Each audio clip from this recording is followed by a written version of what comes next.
several years ago, my daughter turned me on to this game called Minecraft, which allows you to mine these cube-shaped blocks and then put them into positions in order to build structures. And one of the interesting types of blocks that they have in Minecraft is called TNT. And I'm not quite sure if kids understand what TNT is, but I think it's cool that they're talking about these blocks made out of an organic molecule. And of course, TNT stands for trinitrotoluene, more specifically 2,4,6-trinitrotoluene.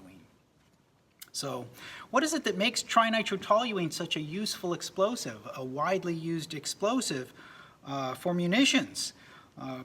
When it detonates and releases a large amount of energy and gases.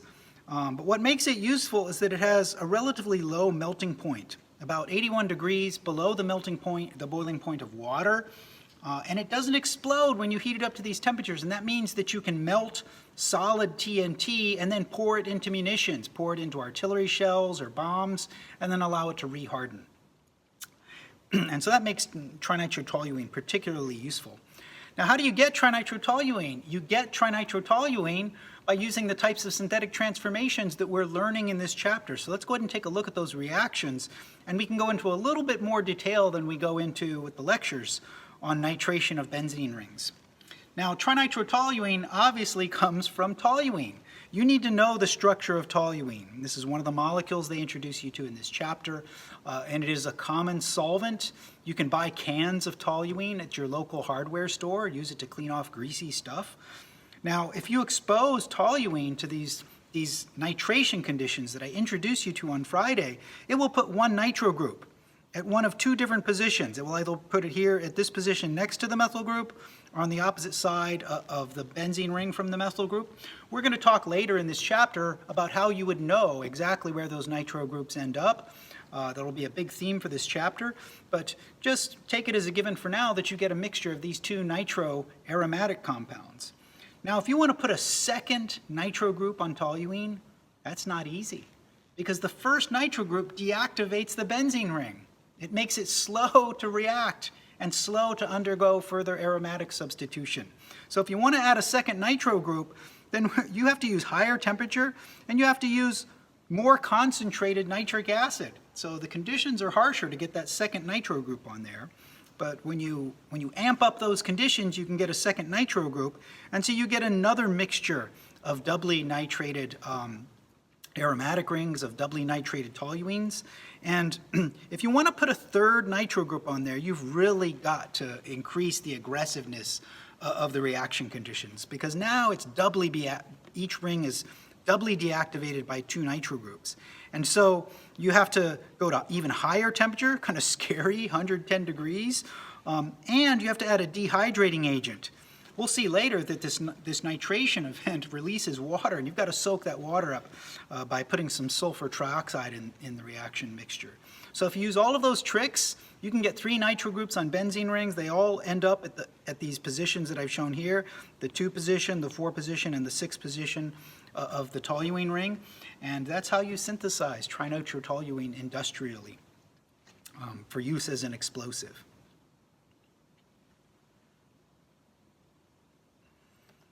All right. On Friday, I introduced you to 5 recipes for electrophilic aromatic substitution. And I told you, you have to know these recipes. But today, in our lecture, we're going to talk about the mechanisms by which these different recipes generate powerful electrophiles that you've never seen before. These recipes generate powerful electrophiles that are so reactive that they can react with the unreactive pi electrons of a benzene ring. And so let's go ahead and take a look at the common theme here. The common mechanism for all 5 of these recipes is a 2-step mechanism for forming bonds to benzene rings. And so let's go ahead and draw out that 2-step mechanism. So electrophilic aromatic substitution always has to start off with the pi electrons of the benzene ring adding to some powerful electrophile. And I'm going to symbolize that electrophile using this symbol E+, And E plus is going to be different for all of these 5 reaction recipes, but E plus just is a symbolic term we use to mean some kind of electrophile that can react with the pi electrons of benzene. And so if I draw this arrow pushing reaction, I'm going to do arrow pushing to take away those pi electrons, and it's going to leave a carbocation on one of those 2 carbons that used to be pi bonded. Let's go ahead and draw this out. Now this is not easy. It's not easy to remove or lose aromaticity. And so this step right here in this 2-step mechanism is the slow step. Everything about the speed of electrophilic aromatic substitution is determined by how quickly you remove aromaticity. So there's that new bond to the benzene ring. We've formed a bond to one of those electrophilic species. And in the next step of this reaction, we really want to get back aromaticity. This is a very frustrated intermediate. And so I'm going to show you how to do that. We have to remove the proton that's at this position. The proton at this position, the conditions are always acidic, and as you'll see, we're going to draw some sort of symbolic base, a conjugate base left over from our acid that can pull off that proton and regenerate aromaticity. Now the problem is you're going to forget to draw that H because it wasn't drawn in the very beginning. And you may be saying, well, I'm never going to forget to draw that H. Yes, you're going to forget to draw it. So let me give you a little pro tip right here about how to remember to draw that so you can finish the second step. Here's my pro tip. Draw the H at the beginning. Draw the H. Right? Draw the H right here. And that way, when you get to that second step, you won't forget to draw the H, and you'll know exactly what you need to do to finish up the mechanism. You'll know that you need to deprotonate this cationic intermediate. So this is the fast step, deprotonating and regaining aromaticity of these 2 steps. So it's always fast, no matter what other substituents there are on the benzene ring. And so this regenerates aromaticity. And so overall, net, we have replaced an H. We have substituted an H with some kind of a useful atom, chlorine, bromine, nitrogen, sulfur, carbon. And that's a powerful transformation. Now let's go ahead and take a closer look at this intermediate that we've been drawing, this intermediate that has lost aromaticity. We need to go into some detail about this. So let me redraw this intermediate that now has some sort of an electrophilic species attached to it. The name for this intermediate, there's a specific description for this intermediate. This is called an Arenium ion. This intermediate that has lost aromaticity and is a carbocation. It is heavily stabilized by resonance. Right? I'm going to draw a bunch of resonance structures. And what's ironic here is it's very hard to remove aromaticity. That's very slow and painful. But once you do, you end up with this intermediate that is stabilized by resonance. And standardized exams for dental school and medical school, they love to ask you about Arenium ion intermediates and your understanding of resonance. Let's go ahead and draw out some of these resonance structures. I can draw a resonance structure for this Arenium ion where I take these pi electrons and then I move them up like that. And so I'll draw a resonance arrow in between there. And so here's another representation of this Arenium ion. It's not a different molecule. It's not an isomer. There's no speed of this transformation. I'm just showing you 2 representations of the Arenium ion intermediate. These are just different ways to represent the same intermediate. And there's one more resonance representation that I can draw, and it would look like this.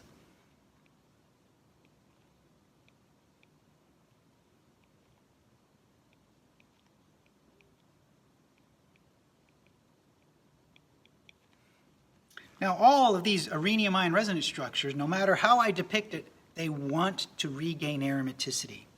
And so you've got some sort of a conjugate base floating around. The conditions are acidic, so you've got HA floating around, and you've got A minus floating around.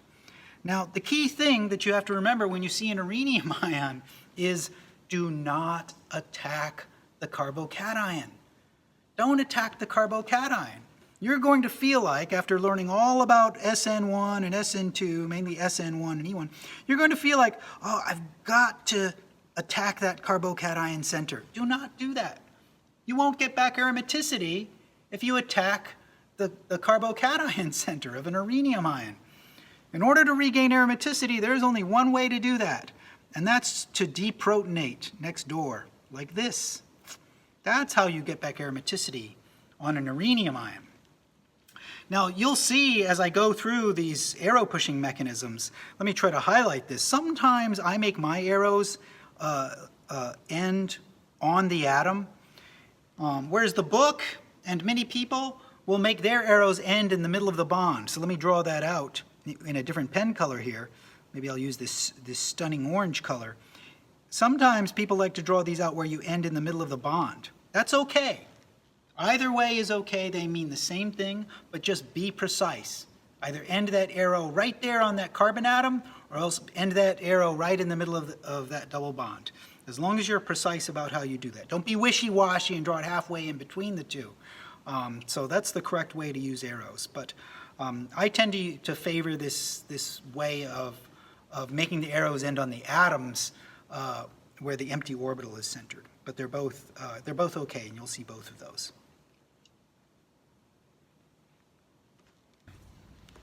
All right, 5 recipes. I'm going to tell you what's going on in those 5 recipes. All 5 of those recipes generate some incredibly electrophilic species. And that's really the hard part here, is memorize, not that 2-step mechanism. You're going to have that down.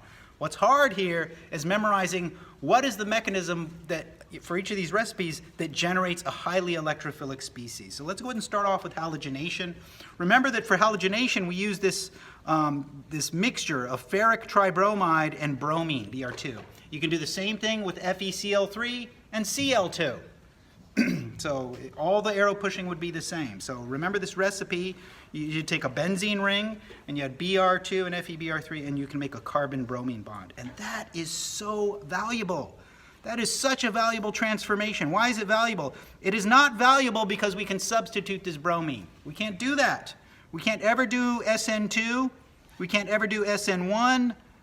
Now, in some cases, we'll have some ways to react that, but let me show you why this is a valuable transformation. Because later, in a chapter that you have not seen, later, we're going to show you a secret transformation in chapter 17. That's our next chapter, where we convert that lame bond that isn't very useful into a bond to magnesium or lithium. And what we're going to tell you when we get to that chapter is that is the most powerful nucleophile. Most powerful nucleophile that we're going to teach you about in organic chemistry. So that's why it's useful to put a halogen on a benzene ring. And you have to have patience to wait till next chapter. And you'll be glad next chapter that you learned how to do this, because we're going to show you how to make powerful nucleophiles out of benzene rings, out of phenyl groups. Okay, let's go ahead and take a look at this mechanism. What happens when we take Br2 and we mix it with ferric bromide, FeBr3? So you might think, well, bromine is pretty reactive. We learned lots of reactions in chapter 10, the alkenes chapter, where you could add Br2 to alkenes. And it didn't need any help. You just put Br2 in an alkene and they reacted. But a benzene ring is not an alkene. So we have to activate this using a Lewis acid. And that's what this ferric tribromide is. So let me go ahead and draw out, I'm not going to draw the Lewis structure for ferric tribromide just to save space, but that iron atom with those 3 bromine atoms on there is electrophilic. That iron atom actually wants 18 electrons. You know, it doesn't have 18 electrons yet, so it wants to get some electrons from somewhere, and it's going to get them by colliding with and forming a bond with the Br2. And that's going to activate the Br2. Now, you've never seen anything like this before, I don't think. Maybe you made complexes of iron in general chemistry. I don't remember exactly what kind of coordination chemistry you learned. But let's go ahead and draw out the key intermediate for us. And that is that we generate this intermediate that's going to freak you out. Oh my gosh, look at all these atoms bonded together. You've never seen anything like that. Isn't that freaky? Okay, I get that that's unusual to you. Now, if I just made an extra bond to iron, I better put a minus charge. We call that a ferrate species. If 8 tells you there's a negative charge. Now, if we just use 2 of the electrons on bromine without its permission, we better put a positive charge there. When you have 2 bonds to bromine, there's a positive charge. And you guys made these weird 3-membered rings with bromine called bromonium ions. Anytime you have Br with a positive charge, you call it a bromonium ion. So this species is kind of a bromonium and a ferrate combined into one. But the key thing is that Br plus makes that bromine want to leave with electrons. So this is what we've really done here is we've generated a super leaving group. This whole thing now here, this is a super duper leaving group. Super leaving group. And this is happening. So you put these, mix these two species together and you start to generate Br attached to a super duper leaving group. So let's go ahead and use that species. Let's go ahead and walk through our mechanism, our two-step mechanism, using that crazy looking electrophilic species that we have right there. And I'll go ahead and draw out this crazy looking thing here. We've got that bromonium ion. Boy, that bromine-bromine bond wants to leave. And then I'll just kind of, I'll just kind of abbreviate the, this FeBr3 thing, kind of in text style. So that's that FeBr3 thing. And so now we're going to use the pi electrons on the benzene ring to attack our E+. And when we do that, we give the electrons to Br+. It makes it happy. Now we've generated a carbon-bromine bond. We're halfway there.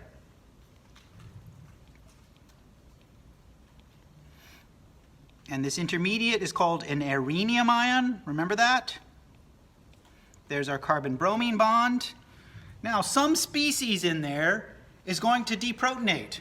If this were an exam, I would probably draw A- because that's easy to draw. Let me go ahead and remind you what that species is that's just kind of hanging around there. There's this bromoferrate species. That's kind of the leaving group from that last step. And the book doesn't really tell you this, so I wanted to show you. The thing that's pulling the proton off that we could, if this were an exam and you just wanted to use A-, awesome, is actually that Br with the lone pair that just act as a leaving group. So remember, there's an H here. We can't forget that, or we won't get the mechanism right, and we just simply need to deprotonate that, H, and give the electrons over to this carbenium ion, the carbocation carbon, and now we've generated bromobenzene. It's the same mechanism if you use Cl2 and FeCl3. And as soon as I do that, I feel like, gee, I want to convert that into a carbon-magnesium bond, because we have all kinds of ways. Until the end of this quarter, we're going to be using these carbon-magnesium reagents, starting with the next chapter. Okay, so that's halogenation of benzene rings. We're only going to teach you in this chapter how to add chlorine and bromine. You require some other secret way to put iodine and fluorine onto benzene rings, and we're not going to teach you that for a while because that's actually pretty hard. But chlorine and bromine are really what we need right now. All right, what about making nitrogen bonds to benzene rings? More than half the drugs, the pharmaceuticals out there, have benzene rings with nitrogen atoms attached to them. So it would be good to know how to put nitrogen atoms onto benzene rings. So let's go ahead and talk about how we would do that. We use this nitration recipe, nitric acid, and we use sulfuric acid as our acid catalyst because nitric acid is not strong enough to protonate itself to a useful extent. Now, why would we want to put a nitro group on a benzene ring? Nobody who's making drugs wants a nitro group on their benzene ring. It gets metabolized into toxic stuff. You want to get that off of there and replace it with something else. And the money reaction here is to hydrogenate benzene rings or nitro groups down to amino groups. This works well when the nitro group is attached to a benzene ring. Boy, in fact, I can't think of a more feel-good reaction where you get 100% yields. The only byproduct is H2O, and you just get pure product. What a great reaction. And so I promise you'll be using this. And we're going to return to this in chapter 23. You'll be using it throughout this chapter. Then in chapter 23, I'm going to come back and show you this reaction again. And I'll say, hey, remember in chapter 16, I gave you these conditions for reducing nitro groups to amino groups. And you'll say, oh, of course I remember that, because I used it by working lots of problems in the back of the chapter. Okay, let's take a look at how does our recipe here, nitric acid and sulfuric acid, generate a powerful electrophile. So let's go ahead and start off by drawing out this nitro group here. Here's I'll draw nitric acid. Here's nitric acid. That's the Lewis structure for nitric acid. How many of you could have drawn the Lewis structure for nitric acid if I said draw that out? Because HNO3 looks like there's an HN bond, but obviously you can't have 5 bonds to nitrogen.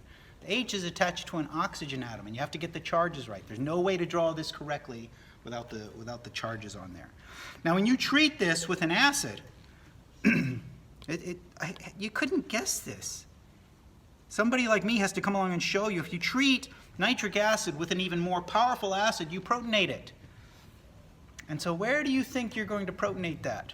If you say, I'm going to protonate on that on the O minus, that is really smart, because that's the fastest thing to happen. But unfortunately, that's not the mechanism that will lead you to the product.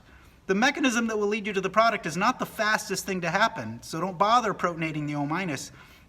The mechanism that will lead you to the product is when every once in a while you protonate the OH. Who would have guessed that? Right? That doesn't seem logical, but I'm not saying it doesn't protonate the O minus, that's happening, but since it doesn't go anywhere, why draw it out? Of course you protonate the O minus and take the proton off, you protonate the O minus.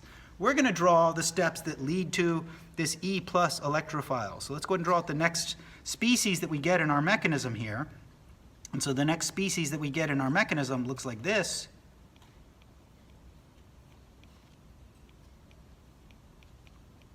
Man, I'm struggling here because I have to draw out the correct Lewis structure here, and I'm just afraid you're going to misuse this. It's like I'm teaching you to use a gun and you're going to shoot yourself. Look at that. There are two positive charges on this molecule right next to each other. Don't ever do this again on any other mechanism in this class. Don't ever draw any intermediate that has two formal charges right next to each other, two formal pluses. You're not going to see any other mechanism like that. Now, why is this okay in this case? Because there's an O minus. The net charge the net formal charge on this species is only +1. It's not like we're drawing a +2 formal species, but this OH2, it's very hard to stick that proton on there, and when you do, now the electrons on this O minus are perfectly set up to push out that water-leaving group. And this leads to our super-duper electrophile here. Our super-duper electrophile looks like this. That's it. Look at that. And that species is called a nitronium ion. And that's the species that is so reactive that it'll add to the pi electrons of benzene rings. That's what we need to generate here. And we needed sulfuric acid to do that because nitric acid isn't strong enough to do that. So let's go ahead and draw out our two-step mechanism. You're going to be drawing this two-step mechanism a lot in this chapter. And so I'll draw out my nitronium ion.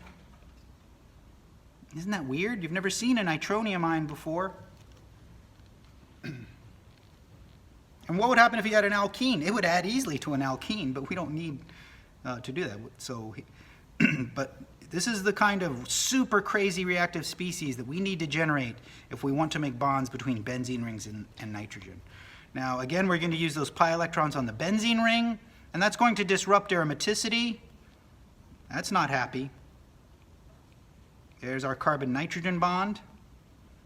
And I'm going to draw that H. I'm preemptively going to draw that H atom because we need to deprotonate that H in the next step or we're not going to regenerate aromaticity. And so in the next step, we use something in the reaction mixture. The conditions are highly acidic for this, so I'm going to symbolize the species that pulls off that proton as A minus. So I'll just draw an A minus species here. Right? Under acidic conditions, I use HA to add protons. I use A minus to pull them off for arrow pushing mechanisms. So let's go ahead and pull off that proton. There we go. Boy, that just feels good to regenerate aromaticity. It was so stressful to not have aromaticity for a while. And so now this species is very happy now, except it wants that nitro group to be reduced to an amino group. All right, so that's recipe number 2. I've shown you how to put the mechanism for halogenating benzene rings. I've shown you the mechanism for nitrating benzene rings to make carbon-nitrogen bonds. And now let's go ahead and talk about, we're going to talk about the mechanism for making carbon-carbon bonds to benzene rings. But before I do that, I actually want to talk about putting sulfur on benzene rings. It'll make more sense if we group the two CC bond-forming reactions together. Yeah, what?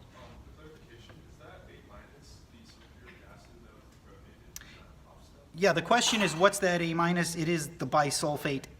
Actually, no, it's not. Here's the problem. So Let me take a brief moment here to talk about some of the species that are floating around. Here's one species that's floating around in that reaction mixture. Remember, we lost water. Here's the other species that's floating around in that reaction mixture, and it's bisulfate anion. And you can't ever know which of those two species is pulling off the proton from the arenium ion. There's more bisulfate anion floating around, but the water is actually more basic than the bisulfate anion. So what's pulling off the proton? Is it the thing that's a million times more abundant, or is it the species that's a million times more basic? You can never know. And that's why we encourage you to symbolize acids and bases with A- and HA, because once you start drawing out either water or bisulfate, you don't actually know what's doing those proton transfer events. So for arrow pushing mechanisms, if it's basic conditions, use B and HB. If it's acidic conditions, use HA and A- as acid conjugate base pairs or base conjugate acid pairs for arrow pushing mechanisms, for curved arrow mechanisms, because you can't know. Okay, let's go ahead and that's a good question. And we talk about this when you get to graduate level mechanisms classes in brutal detail, why it's so hard to figure out which one is pulling the proton off. All right, let's go ahead and, before I talk about CC bond forming mechanisms, I want to take a skip ahead and do carbon-sulfur bond formation. So recall that the recipe that we give you here is to use sulfur trioxide and sulfuric acid, and you can actually buy bottles of sulfuric acid where they've bubbled in sulfur trioxide gas to that, and then you just buy it, and you can use that as a mixture for putting carbon-sulfur bonds onto benzene rings. It turns out that if you take toluene, right? I told you need to know the structure for toluene here. If you take toluene and you sulfonate toluene, you end up making this sulfonic acid that we're going to use as an acid catalyst in a couple of chapters. We're going to be using this. They sell it industrially. Every lab here in the Department of Chemistry has big jars of toluene sulfonic acid. We prefer this over sulfuric acid for reasons that we'll talk about later. And you know this functional group. You used tosyl chloride to make tosylate leaving groups out of alcohols way back in an earlier chapter, like chapter 9, when you took the first quarter of organic chemistry. So you've seen this functional group before. This is how we make this functional group. We don't tell you how to make tosyl chloride ever in this class, but this is how part of the first step of synthesizing tosyl chloride.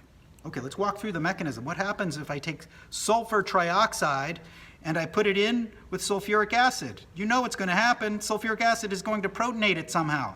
So here's sulfur trioxide. It's this planar, triangular type shaped molecule. We put in a powerful acid here, HA, and now I'm going to protonate that. And there's a couple of ways I could draw this arrow pushing mechanism. They're both correct. I'm going to protonate the pi bond because it will help you to see. You could also protonate a lone pair on oxygen. It just gives you a resonant structure of the next species. So you get a species we don't really have a name for. We don't have a cute name like nitronium ion, at least that I know of. We just call this protonated sulfur trioxide. So let's go ahead and draw out this species now that really wants to form a bond on sulfur. There we go. So that's ready to attack a benzene ring. And it takes a powerful acid like sulfuric acid to get a proton on there to any extent. So let's go ahead and draw our two-step mechanism. We've got a benzene ring. And then we protonate this with that. I'll just draw it like in text form because I'm running out of room and time here. And now we're going to protonate that.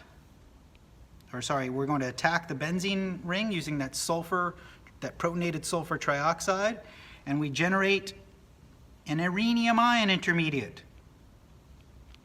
Here's our Arenium Ion Intermediate. There we go. It's got this sulfonyl group, a sulfonic acid group now. And there's a positive charge. There's a carbon in there with only 6 electrons. Not a happy situation. But we can regenerate aromaticity because there's a proton here. Let's draw that proton, because in this next step we need to pull that proton off. And there's some sort of a species that's floating around that can pull that off. So let's go ahead and use this A- here. and we'll pull off that proton, and we'll regenerate aromaticity.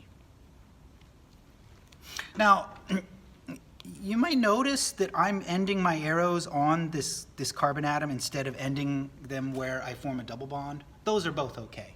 Just stylistically, I prefer to end on the atom that has a plus. But if you wanted to make, let me try to draw it in blue. Oh, you can't really see my blue. If you wanted to end in the middle of this bond, that's actually a blue arrow. That's okay too, right? It means the same thing. I've been using this in a chemoinformatics project where we have to represent it ending on the atom. And you'll see both of those used. They mean the same thing. Just be very precise. Either you end right on that atom that has the positive charge, or you end dead center in the middle of that bond. And don't be wishy-washy and think that you can escape by drawing it halfway. Just be certain. It's like you're going to end on the atom that has the plus, or the carbon that only has 6 electrons, or end in the middle of the bond. Let me take that blue arrow away because that just makes it harder to see. But they mean the same thing. They both lead to the same product structure. I'm just going to write SO3H. But you should know how to write a sulfonic acid, the Lewis structure for a sulfonic acid functional group. I expect you to know that. And this is how we make benzene sulfonic acid, toluene sulfonic acid. And you'll find these types of sulfonyl groups in drugs like Viagra, sildenafil. There's lots of drugs. I've shown you probably the reason why they include this functionalization.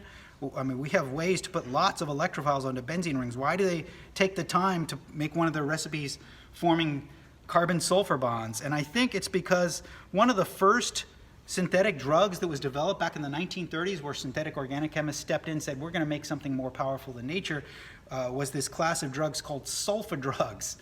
And they are not common anymore. They haven't been popular in 50 years. We've had better drugs, but the books, all the textbooks still make you memorize this reaction for making drugs from the 1930s. Okay, I mean,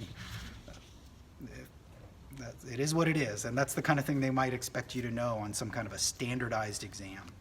All right, let's make carbon-carbon bonds to benzene rings. I'm a synthetic organic chemist. I'm an organic chemist. I like carbon-carbon bonds.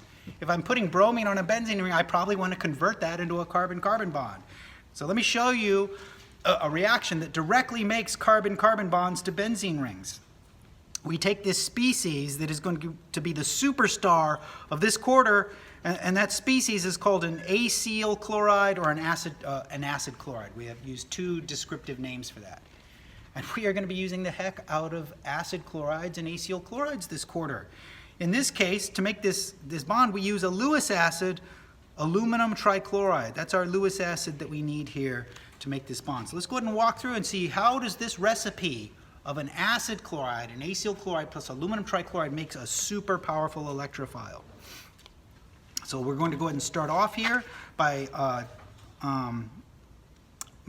let me flip around this acyl chloride functional group. And we use aluminum trichloride. Boy, aluminum, the thought that's running through my head is, boy, aluminum loves oxygen. Aluminum loves oxygen. And so I really want to use the lone pairs on oxygen to attack the aluminum, and that's actually happening, but that won't lead you to the product. So it's the second best, second fastest reaction. Yes, the aluminum is coordinating to oxygen and then popping off, but every once in a while, the electrons on the chlorine are going to add to that aluminum. Now, that means we're going to have to put a negative charge on that species on the aluminum atom in our next species. So look at what we end up with. We end up with another one of these halonium ions, a chloronium ion. If we use a pair of electrons from chlorine, we're going to end up with a Cl+. And we're going to end up with an aluminum minus. So it's kind of we're generating a chloronium ion. It's also an aluminate with a negative charge on aluminum. But you can tell that chlorine is now a good leaving group because it has a positive charge on there. So let's go ahead and use the electrons on the oxygen to push out. It's not just that the chlorine leaves to make a plain old carbocation. That's being pushed out by those oxygen lone pairs. And this makes our crazy species that you haven't seen before, that looks like this. I don't think you've ever seen anything like that before. We spent all this time in organic chemistry, you haven't seen this type of a cation. We call this an acylium ion, this triply bonded. And it may look freaky to you, but that's actually more stable than a carbocation. A carbenium ion type of carbocation. Why is that more stable? Because every atom in there has 8 electrons. The oxygen has 8 electrons. I didn't draw the lone pair here. There's a lone pair on that oxygen. You know, there were 2 lone pairs originally. Now that oxygen has 8 electrons. The carbon atom, that has 8 electrons. That's better than a T-butyl carbocation. So in case you're getting all freaked out about the triple bond and the O+, okay, but it's not crazier than the kinds of carbocations you've already seen. Now, that acylium ion is still not happy. It's going to be reactive enough to react with benzene rings. Some benzene rings, and I'll tell you later which types of benzene rings are willing to react with this acylium ion. But just like we did before, we're going to use the pi electrons on the benzene ring, and we're going to give the electrons to the O+. And that's going to generate our Arenium Ion Intermediate. Here's our Arenium Ion Intermediate. Now as a carbonyl group attached to the benzene ring. That's awesome. The R group can be methyl. The R group can be ethyl. The R group can be isopropyl. The R group can be phenyl, another benzene ring. Right? The R group can be all kinds of varied things on these acylium ions. And we're going to see examples of all of those. Here's my Arenium ion. See how I drew that H on there, how smart I was to do that. And of course, there's lots of resonance structures for that Arenium ion. I don't need to draw all of them. I'm just going to draw the one here because we're interested in this arrow pushing mechanism to get to the final substituted product. And so let's go ahead and deprotonate that proton there and give the electrons back. Whoop, let me use red here. And give those electrons back to that carbenium ion, that carbocation center, and we'll regenerate aromaticity. And anything can pull that proton off the Arenium ion, any species that's floating around with a pair of electrons. It's so easy to regenerate aromaticity. I don't know why there we go. Okay, so that's the 2-step mechanism for forming carbon-carbon bonds with acylium ions. We call this reaction, where we generate carbocations, carbon electrophiles, a Friedel-Crafts reaction. It comes from the early 1900s, 2 chemists, Friedel-Crafts. So what I just showed you now is a Friedel-Crafts acylation. We're putting an acyl group, a carbonyl group, on a benzene ring using aluminum trichloride. And so let's go ahead and take a look at a less useful version of this Friedel-Crafts reaction. And it may seem like the more obvious one to you, and that's just to put simple alkyl groups on benzene rings, but it is not very common. So I'm showing you here a Friedel-Crafts alkylation reaction. So this is a Friedel-Crafts alkylation where you directly put an alkyl group on a benzene ring. And this will seem more intuitive. You take an alkyl chloride, and it's going to make a carbocation like you've seen before, maybe not through a mechanism that you've seen before. But we mix aluminum trichloride. Let's go ahead and start on this mechanism. It just looks so familiar after that last acylium ion reaction mechanism. You take some sort of an alkyl bromide or an alkyl chloride, those are the common ones, and you mix in this powerful Lewis acid, aluminum trichloride.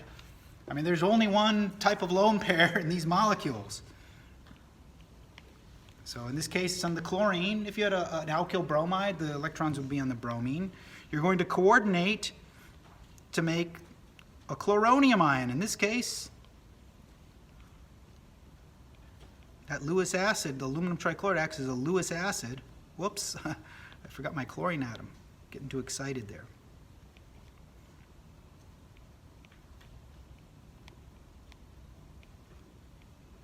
So it's a chloronium ion, it's an aluminate, but now that chlorine atom is not happy. It wants to walk away with a pair of electrons. And so it can do that simply by tugging these electrons away from carbon, and you generate a species that you ought to know very well, and that's called a carbenium ion. There's 2 types of carbocations. The type that only has 6 electrons is called a carbenium ion. We don't talk about carbonium ions in this class, but you know what carbocations do. Nucleophiles like to attack carbocations. And in this case, if you've got the right kind of benzene ring and the right reaction conditions, then you can get the benzene ring to attack carbocations. That should not be really surprising. I'm going to draw out that secondary carbocation, that isopropyl carbocation. We'll go ahead and attack that ring there. And we're going to generate an Arenium Ion Intermediate, now with a new carbon-carbon bond. And we've got some sort of species in there. It's the tetrachloroaluminate, actually, but I'm going to draw it out with A-. That's going to pull that proton off of that Arenium ion and regenerate aromaticity. Watch out. In this case, I'll make the arrow end in the middle of the bond. But usually I end on the C+. But for those of you who like to end in the middle of the bond, look how precisely I made that end. Be that precise about it. So you can end on the C+, or you can end in the middle of the bond. And that regenerates aromaticity. So we've now attached a carbon and alkyl group to a benzene ring. Now, notice in the conditions up above, I'm very clear to tell you this reaction only gives good yields if you use an excess of your starting material, right? If you put in 90 moles of benzene and 1 mole of isopropyl chloride, at the end of the reaction, you're still going to have leftover, unreacted benzene that you have to separate out. And this is why this is not a useful reaction. For benzene, it's easy to evaporate benzene, but if you pick a bigger molecule that you had to spend 16 weeks synthesizing a gram of it, you don't want to throw away 90% of your starting material. And it's not always easy. Most of the work in organic chemistry is separating apart the junk you get in the end of your reaction mixture. And so the reality is nobody wants to end up with a mixture of stuff where they have to separate out and recover some of their starting material. And that makes this a less useful process. It's really only common with solvent molecules like benzene or toluene. Do you have a question? So we've been using A in all these examples to generate the ring. When would be like an environment where we use B or HB? Whenever you draw arrow pushing reactions, step one is you decide whether the conditions are acidic or whether the conditions are basic. If you have decided that the conditions are basic because they're adding base as a reagent, hydroxide or something, then you symbolize your proton transfer agents as B and HB. And if you decide that the conditions are acidic, then you use the symbols HA and A-. So, and what happens if you can't decide? If you make your best guess and it's like these conditions look fairly neutral, then you can pick either one you want and nobody will argue with you.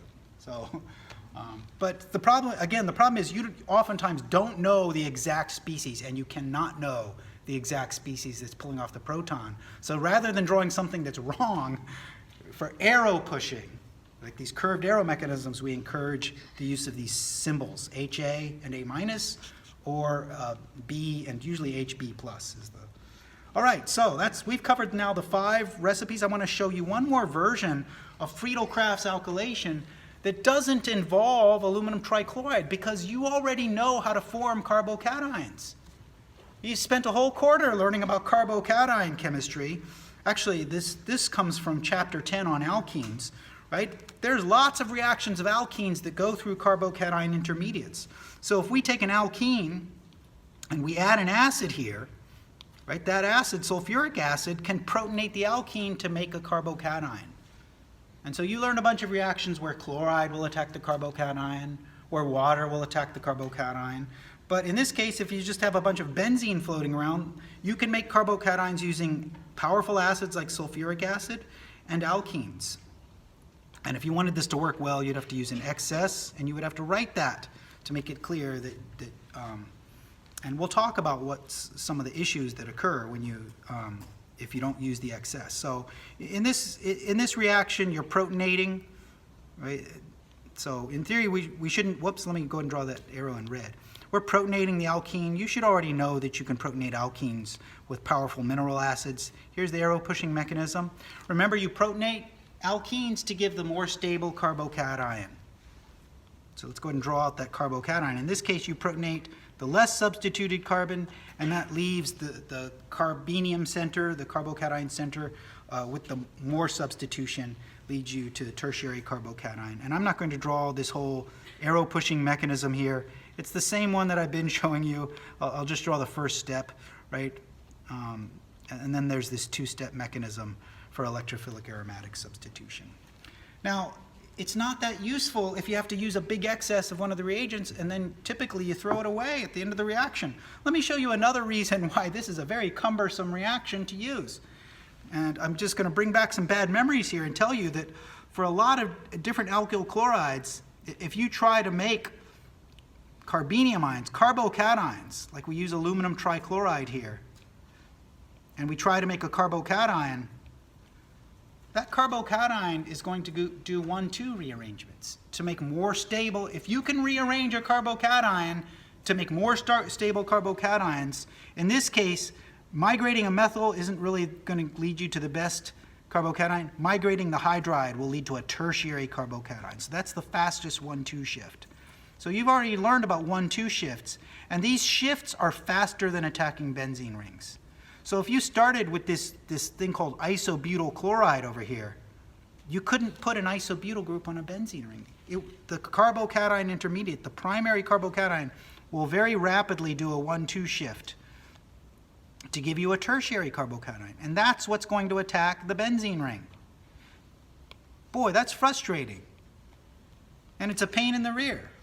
And it makes it harder for you to design reactions using a Friedel-Crafts alkylation because of this process. I'm going to just go ahead and write here FC for Friedel-Crafts. So you don't end up with an isobutyl group attached to your benzene ring. You end up with a T-butyl group because of that rearrangement that you couldn't stop. And the book loves to trick you with this. The book is full of problems in the back of the chapter where they think, oh, they're not going to remember this 1,2 shift. We'll draw isobutyl chloride and see if they remember. You know, okay, you should know about these 1,2 shifts of usually primary carbocations, in some cases secondary. Things love to do 1,2 shifts to give you more stable carbocations. And you have to watch out for that. Okay, so what have we talked about today? I gave you the mechanisms, the arrow pushing mechanisms for those 5 recipes for electrophilic aromatic substitution. And you need to know those mechanisms for how you generate the electrophiles. After that, the 2-step mechanism for substitution is the same. When we come back, we're going to talk about a really challenging issue, and that is if there's already a substituent on the benzene ring, how do you know where the second substituent is going to land? We've got a whole set of rules that are going to be not that user-friendly, but you can handle it, that we're going to give you in the next lecture.